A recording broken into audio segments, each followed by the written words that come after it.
আমার সাথে যাদের আত্মহত্যা করার কথা ছিল তারা আজকাল হেঁটে হেঁটে বেড়াচ্ছে, বিড়ি ফুঁকছে, কেউ কেউ ধানমন্ডিতে ফ্ল্যাট কিনেছে। আমার সাথে যাদের আত্মহত্যা করার কথা ছিল তারা কেউ কেউ এখন বিশ্ববিদ্যালয়ের শিক্ষক হয়ে গাধা চড়ায়, কেউ কেউ দুটো তিনটে প্রেম করে নিয়ম করে চুমু খায়। আমার সাথে যাদের আত্মহত্যা করার কথা ছিল তাদের কেউ কেউ এখন সরকারি আমলা।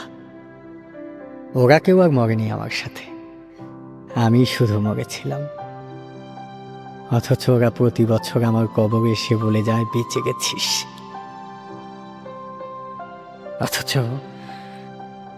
অথচ আমাদের একসঙ্গে বাঁচবার কথা ছিল।